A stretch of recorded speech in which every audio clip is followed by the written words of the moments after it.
Grave Tone. Welcome to Gravetone Podcast, where horror comes to life in every form it takes. I'm Meaghan. I'm Arthur. Are you ready?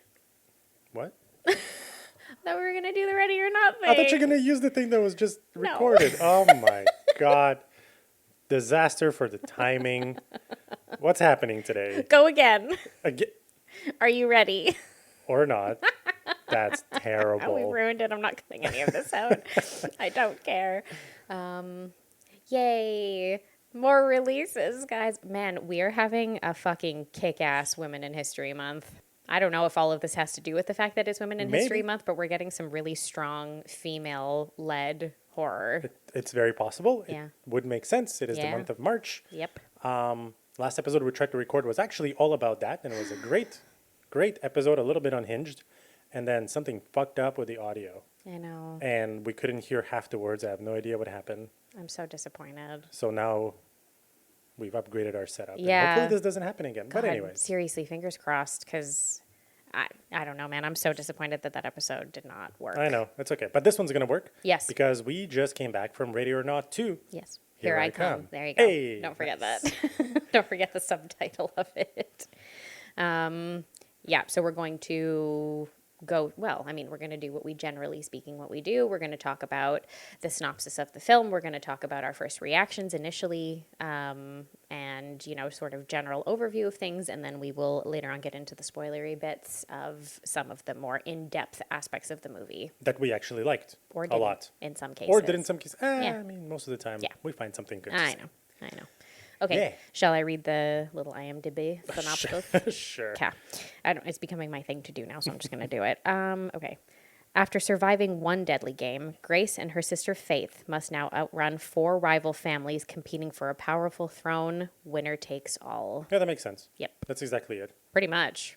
That's, like at base level, that's what the movie's about. Yeah, they even explain it. I actually like the explanation I mean, of the yeah. movie. I find as you get into it, there are more layers and there's more to it than that. And there's a much bigger focus on multiple sibling relationships in the film, which was a very interesting contrast. I loved the contrast in the sibling relationships in this movie. I thought they were really interesting to see.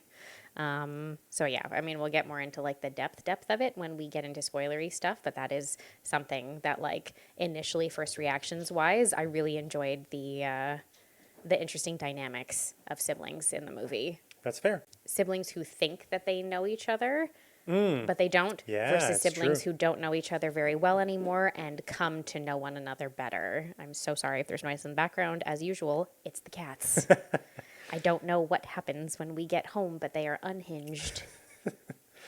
Yeah, it's true. I mean, that is definitely a good thing about this movie. Yeah. I loved the fact that they turn it around completely on its head in a sense of this is that's so insane.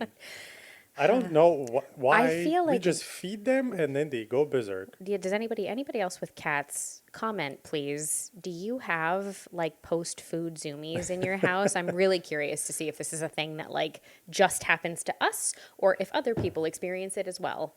Just let me know. It's wild. Anyways, I like the fact that they turned this movie into something that is not kind of like what I expected, I guess. This was so different than I thought it was It was going to pretty be. different. Of course, obviously the base is the same. No spoilers here. It's in the trailer. She gets captured by them and she has to survive again. Yeah. The whole night thing. Yes. Right? This time with her sister. With her sister, yeah. Yeah. But, they've added more rules because now we yeah. learn about this whole crazy Satan society, whatever it is, Mm-hmm. that do change a lot of things for the better. Very much. Especially at the end, it's very interesting. There's a twist that, I probably saw it coming, but I kind of kept it in the back of my It's mind. so well done, though. Because it's well yeah. done, and I was like, no, I'm gonna keep it away from Keep it and thoughts. see that's it, like how everything actually shakes out. And there were enough surprises along the way, I think, like peppered in. Yes. That even if there's parts of the ending maybe potentially that you do see coming, it's still like a really fun, it exists in this really fun little package that they've put together. I agree. If you thought that this was going to be an exact, rehash of the first film, it's definitely not. They've really upped like every aspect of the story. The expansion of the universe that this exists in is very different and honestly more all-encompassing, I think, than I thought it was going to be. So that was really cool. Yeah, I really that's fair. appreciated that. I think this is due to the fact that, okay, like, I'm not sure, I'm maybe speculating here a little bit, but I think it's the two writers and directors, Olpin and Tyler Gillett. Yeah, they're the two directors. That's it, right. So they were actually working on an original film centered around a sister story to actually star Catherine Newton and Samara Weaving. Oh, okay. But then Searchlight, they approached them with a direct sequel to Ready or Not, and then those two guys proposed to integrate the original sister story into Ready or Not universe, and Searchlight Pictures approved, and Cool. bam, here we go. And that's what happened. So I think this is probably where it's coming from. The whole sister story, the whole integrating, expanding the universe and everything, and whatever it is. But yeah, and apparently her role for Catherine Newton was actually written for her specifically in mind. Nice. Again, calls back to because they were working on a movie to have her in there. Yeah, So, of course. makes And I mean, sense. like, so and they previously, they had already worked together with her in the first place. What is that vampire movie called? Abigail. Abigail, thank you. I was Yes. like, Annabelle? Nope. That's not it. Yeah, Abigail, exactly. That's it. So they already knew her, had worked with her. And they are filmmakers who like to work with the same people. You can kind of that's it. tell, right? Like they fall into that kind of Yeah. category. So I that's loved cool. that aspect that Yeah. they've changed things up, they amped the blood factor, the fun factor. Yeah. There's a bunch of characters. There was a bunch of hilarious scenes in this movie. Very much, yeah. And a bunch of scenes, and I will say aspects of this, which I'm not going to spoil right now, that were scarier than I thought they were going to be. That's fair. Yeah. Yeah. I, in my opinion, anyway, I have to say, like, there were genuine moments in this where I was like, oh, gosh, that's terrifying. That's Yeah. so scary. Yeah. Yeah, it's pretty cool. Yeah. So yeah, keep listening if you want to find out some of the more spoilery stuff. Sure. And then we're gonna keep going into the Are whole we situation doing of the movie. digs? Are we not doing digs first? Yeah, of course, that's the next bit. Oh, okay. I'm sorry. I thought we were skipping digs. I was like, whoa, wait, whoa. No, we have a can talk about the format. story and we do the digs Yeah. and everything. Yeah. Well, you know what? I can quickly go through just like rapid fire main cast members. Yeah, of course. For everybody. That's it. Obviously, Samara And- Weaving. Sorry. Oh, I'm sorry. Do you want to go first? You go first. Well, no, I was just gonna say that do follow on our Oh, socials for at Gravetone Pod. We're dropping a bunch of news there, and who our next interview guests are. Yes. From a pretty big franchise. Yeah. From back in the days, and they actually released a movie at the late of 2025. That is Monday. I love that you're really trying to like build to it a little bit. That's fun. We'll do it in the next one. It's fine. Yeah, that's fine. Yeah, and also, please don't forget to rate. Yeah. This helps a lot. Thank you very much. We really appreciate it. And For everyone who you're- does it, yes. Thank you yes, so much. And you're so much better at plugging these things than I am, so yay. All right, give me the cast. Okay, so, of course, obviously, Samara Weaving reprises her role as Grace Macaulay, or I guess technically Grace Macaulay Ladomas at the beginning of this one. That's right. Because she did get married. Catherine Newton, exactly as mentioned, plays her sister Faith. Afterwards, we have all of the members of the different families, essentially, who are part of this whole cult situation, who are all trying to take their place as the head of this organization, essentially. So primarily Sarah Michelle Gellar and Sean Hattasey, who play Ursula and Titus Danforth, respectively, Yeah. who are part of a very large conglomerate. I have no idea. It feels like their family owns the fucking world. So that's the thing, right? Is that because of the whole giving away your soul to the, what's his name there? Mr. LaBelle. Mr. LaBelle. Who's basically Satan. Essentially, you yeah, know. that's kind of like alluded to. Anyways, much, whatever. There's families, and there's one family that kind of controls the seat of power that can then therefore control the other families, Yes. and they all essentially control the world, Yes. right? And it was previously the La Damas family. No. Yeah, it was, wasn't No, it? it's a Oh, you're right, Chester. Danforth or whatever it is. Danforth, yeah. Danforth, yeah. So they were controlling everything, and everything was in balance Mm-hmm. because the sacrifices worked. But this time, because she survived, Yes. it triggered the whole thing. Yeah. That now it's kind of like anyone can be the head of the table as long as they kill her. Exactly. And that's kind of what triggers the whole family coming Yeah. back together. And everything. There is a fun cameo that technically originally the head of the Danforth family is Chester Danforth, who's Yeah. played by David Cronenberg. Cool, man. Very cool. So Love awesome. that. We also have a few of the other members of the different families. So Nestor Carbonell plays Ignacio del Caido, who is the head of his own like faction of a family. He's hilarious. I don't know what it is That about from Mr. Spain, Carbonell. the family from Spain. Yes. Yeah. I love him so much. I find him so funny, and I don't know why. There is the Rajan family made up of Nadim Omar Kitab, who plays Viraj, who is the first member, the oldest brother to participate, and also his younger brother Varun Saranga, who plays Madhu. Quite a funny side character, I will say. He's great. He was a fun one. And then there's also the Jing family. So Olivia Cheng plays Awan Chen Jing. She's also one of the members of the organization as well from Shanghai, who has come in to compete, participate, whatever you'd like to call it. Oh my gosh, oh yes. And then of course, obviously at the head of things, as acting as your game master executor of a state to a degree, is Elijah Wood, who plays a character simply referred to as the lawyer. He does not have a name. He's kind of like a lawyer. No, he is. He's a lawyer. He's never named. Oh, well, there you go. Throughout the course of the film, that's just what he's referred to as. He's really funny. I know, I love him. He's like side funny, you know. He's just kind of like watching and observing and smirking at stuff. I mean, Elijah was a fantastic actor, so I love all of the subtleties of more than one character in this and more than one actor in this who I've seen do these types of things in multiple different projects. So it's unsurprising that they're able to do the same thing even now, but he's one of those who's just like really fun to watch. And I think on rewatch would be really fun as well. Yeah, probably. Yeah. He's also like super nice because we saw him at Fantasia, even though he was like, you know, a few seats away from us, I know, but it was still so cool. So exciting. Just like, you know, anyways. Yeah. Cool. Yeah. Okay. So those are our main cast members. That's kind of what we're dealing with here. So shall we do digs before we get into anything else? How are you feeling about this? How are you feeling in terms of where are you sitting with digs at the moment? Where am I digging? Yeah. Sure. I'm trying different A grave, digs. damn it. Yeah. God.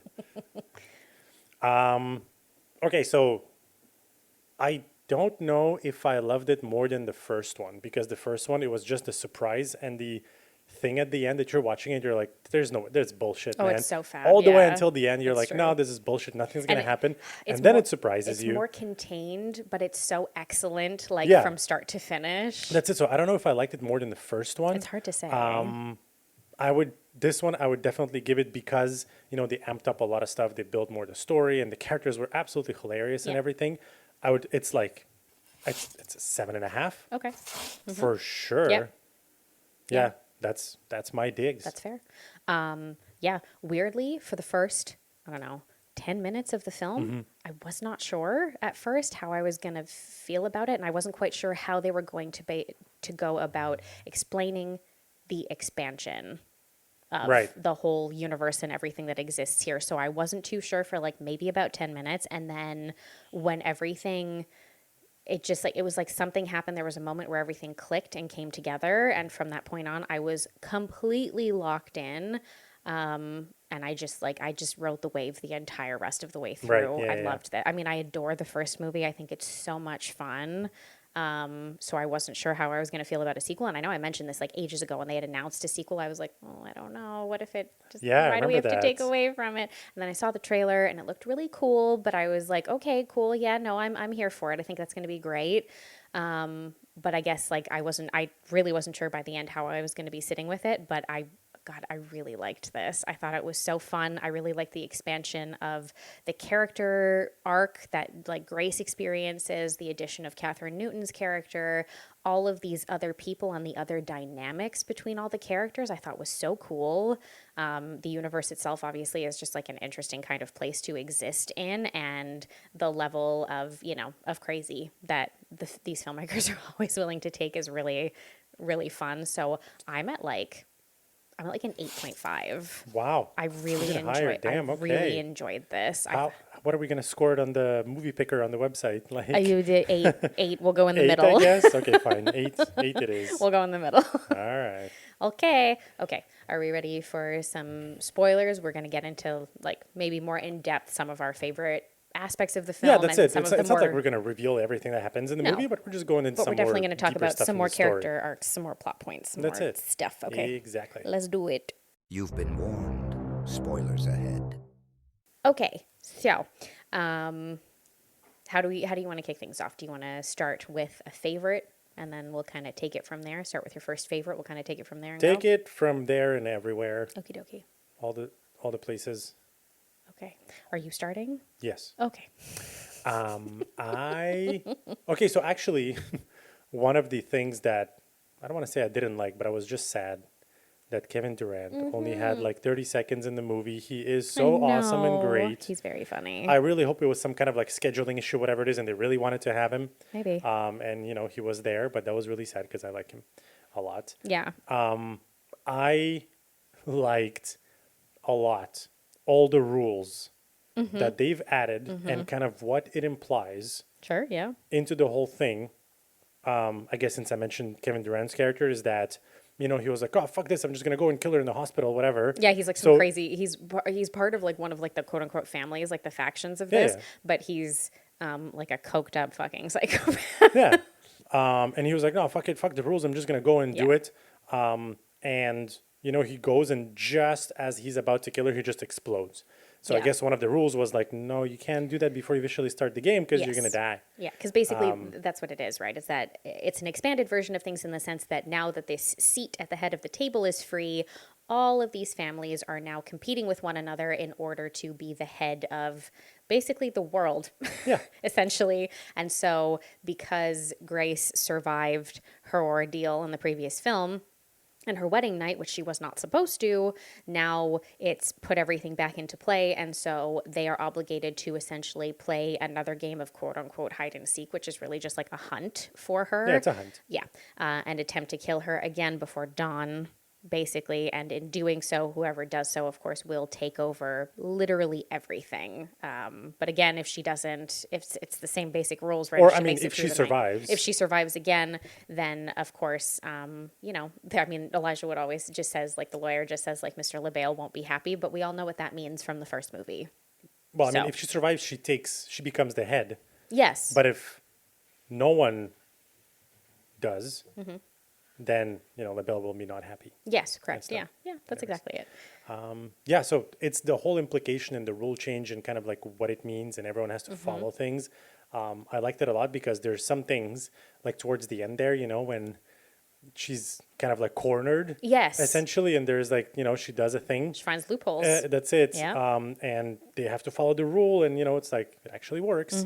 So it added a good dynamic in a sense that it's not just kind of like bullshit and like, there's rules, we're going to follow them and you do whatever you want and there's no consequences. There's pretty big consequences. So. Yes, yeah, true. Exactly. It's cool because they expanded on it so much in the sense that in the first film, they allude to certain things, right? Yeah. Like the father indicates that like we're supposed to use the weapons that, great grandfather used at the time that he made the deal with Mr. LaBelle. That's still true in still this the case, one. yes. They still have to use like older style weapons and things like that from, decades and centuries ago in some cases.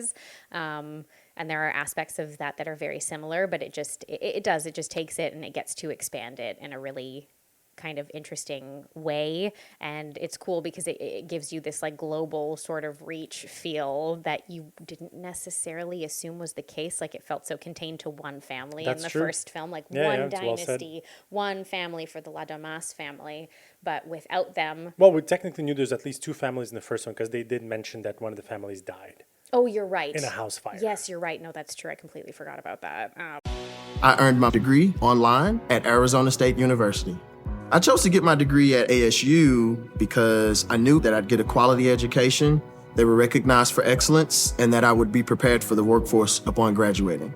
To be associated with ASU, both as a student and alum, it makes me extremely proud, and having experienced the program, I know now that I'm set up for success. Learn more at asuonline.asu.edu. So this gives us those little nuggets that you get from the first film, and then just like turns it up to 11. Like they just roll with it, and they give you all kinds of people, which is really cool. Yeah. What's your number one? I think my number one overall, and it's kind of all encompassing, but my number one and probably my biggest overall. You can't say everything. No, thank you. Is the cast. Okay, yeah. I thought everybody was fantastic in this. Everyone was great. It's hard to narrow it down. I had like some favorites just for different reasons. It's difficult to narrow down, but I will say like obviously, Samara Weaving is just she can do whatever she wants and she would be fantastic in it. Like she could sit around in a potato sack and she'd be interesting to watch. Wow. But she's great. I loved Catherine Newton. As mentioned, that's it. I found the chemistry between the two of them I thought was totally fantastic. Worked really well. Great. I really loved the dialogue. I loved the dynamic that their characters had with one another, and the estrangement that they had to work through with each other, and the feelings of betrayal and everything that they had to deal with on both sides, I thought was really interesting. It was very multifaceted for a film that you wouldn't necessarily expect to find that in, which I thought was really cool. Fair enough. And then I suppose everyone I thought was so excellent and did such a great job at playing their characters. But if I had to kind of maybe narrow it down to a degree, I'd probably second to that. And again, sibling dynamic wise, maybe Sarah Michelle Gellar and Sean Hattie, I thought were excellent in this. I really, really liked the dynamic between the two characters, the performances. I love Sarah Michelle Gellar because she's so good at doing things in such a subtle way that make her seem like a human. Like when she is nervous, she does everything with her face without having a major reaction. So to I everything. noticed that in the movie when her brother Titus Yes. kind of like becomes a little bit crazy and unhinged.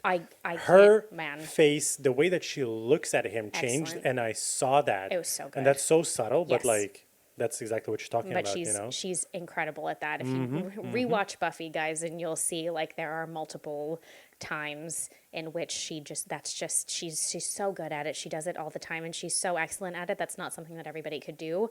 And I mean, all the fans of The Pit will be happy, but Sean Hattie fucking killed it in this movie. Yeah, he's incredible. He was terrifying. Fucking scary, man. He was the scariest aspect of the film. I thought he was so scary. That's fair.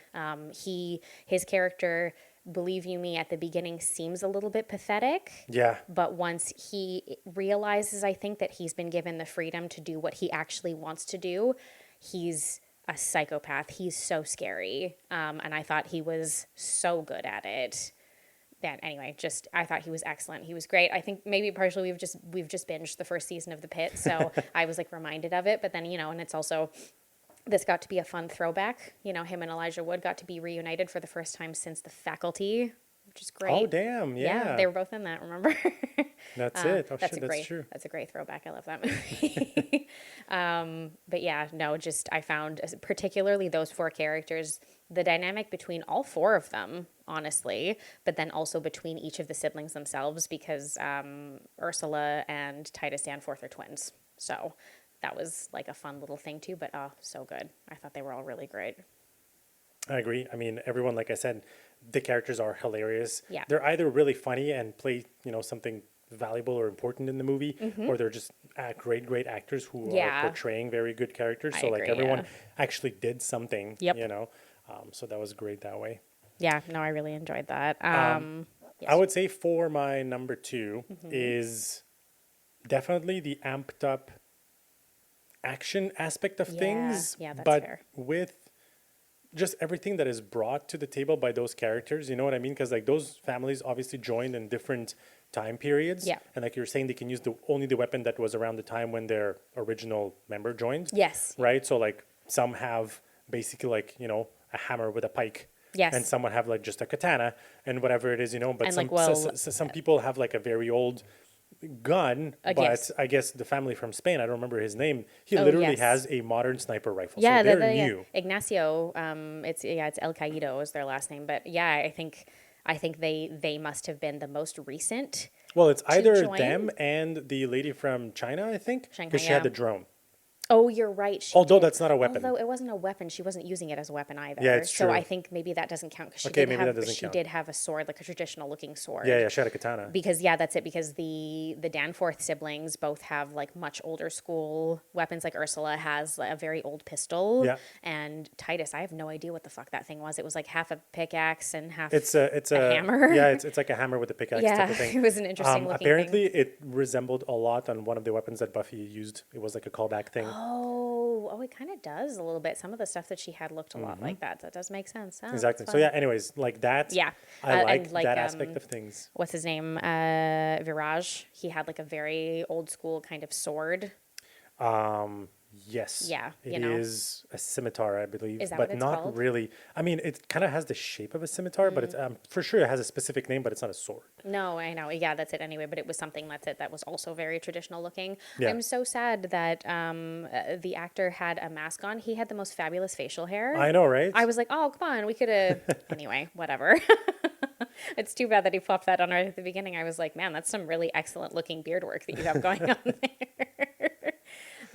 But yeah, it's true. Everybody added something. Whether Yeah, they that's what I'm saying. It's a dynamic of like, you Yeah. know, when they joined the families and everything and kind of what that brought to the table. Because Yeah. you would think that the family from Spain with a fucking sniper rifle I know. would probably take them out without lifting a finger. Ignacio's the worst shot in But the they are all terrible. I loved that. He cannot shoot for the life of his. I think he wastes like 2 mags trying to was so get them bad. in an open field. Also, I it's not know. like they're hiding in a forest they're in camouflage. They're on a golf green, course. Like Yeah, open field man can get them. Then the other one, his sister, or Daughter. whatever it is. Yeah. She literally has a rocket launcher. I know. And she uses it backwards. Like, dude, are you That was so funny. serious? It's like the ultimate kill weapon. yeah. Anyways, What a fun little ad that was, which again was totally unexpected. That character Francesca Yeah. shows up and is like, "Oh, hey, your piece of shit husband from the first movie there, Alex. He used to be engaged to me." I was like, "Whoa, fuck, okay, I wasn't expecting that to be a thing." yeah, I know. I mean, Yeah. they didn't expand on it too much, but anyways. They don't really need to. I know, to I be know. honest. That's it. Like, So it's like just- all that stuff, I liked it a lot because Yeah. it added, like I said, a certain dynamic to the movie. Yeah. Which was great. Yeah, that is And really fun. hilarious. Yeah. Gosh, I think I really enjoyed the the deaths, but no, but it's I true. like death. Yeah, I like death. Well, that's why we watch all these movies. But I really enjoyed like the originality of all of the kills in the movie, because really, like, when you watch the first one, it's so fun and so surprising and cool, and there are some characters that are killed in different ways. Yeah, a little bit. A few characters like sprinkled throughout are killed in different ways. Like Adam Brody, obviously is killed. Doesn't explode at the end of the movie. Andie MacDowell, same thing. The mom, like, she also Grace kills her before that. So there's a little bit of that. The maids have very creative kills in the first film, but they're kind of the only ones. Whereas in this one, it was like everyone had something different. Some of it was louder, some of it was more subtle. There were still like the exploding people at different Of course. times, as this feels like a staple As you of these do. movies. So you kind of had no choice. But I really enjoyed, like, there were some that were really well done and really surprising. Like that's it, like Virage at the beginning there, that the whole cycle Oh that my he God, that goes through was so fucked funny. up, man. That was good. It was well done. Jesus. So I appreciated that, like, they're just like, man, they're just sitting around coming up with those like creative and interesting ways to get rid of these characters and not repeating exactly everything that happened in the first movie. And I love that. Yeah, that makes sense. I mean, you kind of have to do it. If not, it kind of gets boring. Like, Yeah. if everyone just exploded because of XYZ reason, that would have been kind of like, It would have been lame. Yeah. you know, would have been lame. So, Yeah. you know, she does fight through a bunch of people and everything. And that's something actually, that was going to be my number 3, because I know the movie is great and everything, Mm-hmm. but I liked the whole blood thing. Yeah, It's yeah. great because everyone explodes everywhere. And they are always somehow, well, I mean, it makes sense because it happens around them. The Yes. two main characters, they're always in the middle of it or just in front of it. And, you know, eventually they clean themselves up and it just happens again. I know. And they're just Oh like, my they're God. standing there and they're like, for Fuck's fuck's sakes, sake. man. Like, again, really, I was clean 5 minutes ago. know. And they're just standing there and it just like, you can see it on their face. They're like, oh, my face is full of blood. And one of them is just kind of spitting it out. Ugh. Anyways, it's, that was fun. It is That very was fun. really fun. The way that it was done. You know, the kind of creative side of things Yeah. of it, how it affected the costumes and their performance. Anyways, like, it all made sense and had something, like, had a reason to happen, essentially, you know? No, I Anyways, agree. all that blood. I don't know how many gallons they used. I tried to look up, but A lot. it was a lot. Quite a few. Yeah. Yeah. I think my third favorite, I guess, there were like multiple other things. I know, We can well, chat that's through. it, Well, I mean, right? we can So- chat through them a little bit, but like my third thing to pick something was probably I feel like I felt this way about the first movie too, but I love that this was like a larger scale version of it. Was the setting. I loved the setting in the first film, the house, the old sort of style of it. I mean, it was filmed at Casaloma, the first one in Right, Toronto. yes. This film was also made in Toronto. Oh, nice. Yeah. I had no idea. Okay. Yeah, that's why David Cronenberg's in it. Come on. And And I liked it. But again, I liked how like the house in the first film is beautiful and huge, but it still feels contained. Here's one mansion. Here's some of the grounds outside, but we don't go too far. There's not like a crazy amount to it. Whereas, this one is set at the quote unquote Danforth Resort. So a very large hotel, essentially, that the family owns and operates. And so it does what the entire story does. It expands. It gives you more to work with. Right, I see what you mean. More for the characters to explore, more for them to, more problems for them to have, more set pieces for them to have, right? There are like ballrooms that are used and a bar and a lobby. And like there are all these different spaces, like a basement the thing basement where like the kitchens and stuff are, and everything, it. and like where the maintenance staff would be working and stuff like that. Like all of these like different aspects, as well as the grounds themselves, which were beautiful for sure.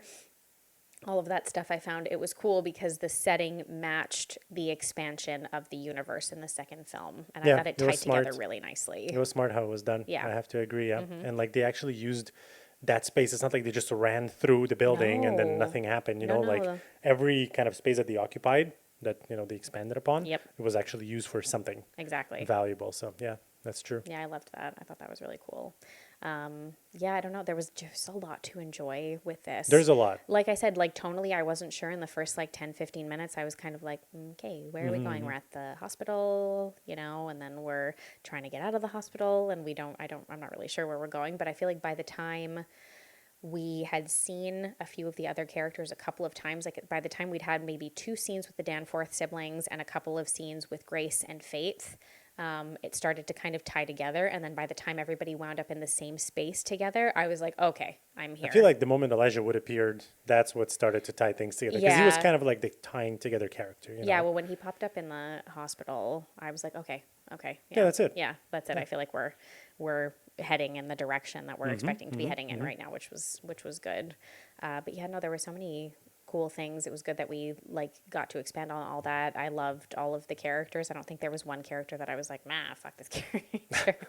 I mean, Francesca was annoying, but oh God, seriously, obsessed her fucking wedding dress thing. I'm like, girly pop, come on now. That's overkill. Calm down. Yeah, so I found everybody added their own individual kind of flavor to things. Yeah, that's it. Yes. Oh, and as a side note, there's a ceremony at the end of the film, which is like the final set piece of the movie, and I was a huge fan of both Samara Weaving and Catherine Newton's outfits in that final scene. Yeah, they were pretty sick. Fab. They both looked great. It was beautiful. It was just like goth beauty, and I was like, oh, I love this. I love these outfits. They're so cool. You can get some of those. Too. Yeah, I know. I love that too. Oh, there you go. But yeah, no, everything's great. I was really pleasantly surprised with the little twists and turns that we got out of it. Oh, yeah. Especially at the end. Yeah. We're not going to talk about it, but no, not too much. You got to see it, but I know we're in the quote unquote spoilers, but I don't want to get too far into it. Not like that. No, but seriously, go for that. Pay attention to the interesting shifts in sibling dynamics. The separate that come together and the together that kind of separate before the end of the film. Really good. The chemistry between all the characters I thought was fantastic. And seriously, Sarah Michelle Gellar and Sean Hattasy they knocked it out of the park. I thought they were so excellent. I agree. Yeah. No, all that was great. Yeah. And shout out to what's his name from Ginny and Georgia, who plays their shitty cousin. Oh yeah. Dan Byrne, who plays Kip Danforth, is the character's name. He was really funny. Yeah, he's kind of in the background, but he's just really funny with always a drink in his hand, no matter what's happening. Oh my God, yeah. Regardless of the scene, he's always like, I have alcohol, and I was like, wow, okay. Yeah. I loved this. I thought this was so fun. I figured it would be a good time, but this was 100%. This is going on the movie picker. Yeah. Yeah, for sure. I don't think there's a question for sure. So, hopefully, if you're here, you guys also watched it and liked it. Yeah, if not, just go do it. What are you sitting here go for? See it. Don't watch it. Don't ruin it for yourself. Go see. I think you'll have a better time if you've seen it before you listen. Genuinely, because you won't have had anything spoiled. Really, the trailer, oddly enough, does not give you the entire story. No, I agree. I think it was cleverly Thank cut. God for that, because sometimes they're like, yeah, here's a 2-minute trailer of the whole fucking movie supercut. Yeah, exactly. Stop doing that. I know, that happens more often than not. So, anyway, this was super fun. I'm pumped. I'm pumped to close out the month of March with They Will Kill You. I think that's going to be another very high octane, very fun. It's going to be great. Watch. I'm looking forward to Apparently, that. it's a little bit more comedic than anything else. That's what I keep reading about it. I mean, it looks fun. It looks almost like not slapsticky, but it looks like it's got that kind of like vibe to it, which is great. I'm here for it. That sounds fun. So yeah, yay. Looking forward to that to close out Women in History Month. Hooray. There you go. Yeah. Anyway, as mentioned, follow us on our socials, of course, at Gravetone Pod everywhere. You can check out the website at gravetonepod.com. Everything is there. The horror movie picker quiz is there. The episodes are all archived there as well, so you can go and check all of those out if you would like to do so. But until next time, guys, stay scared and stay tuned. Ciao, guys.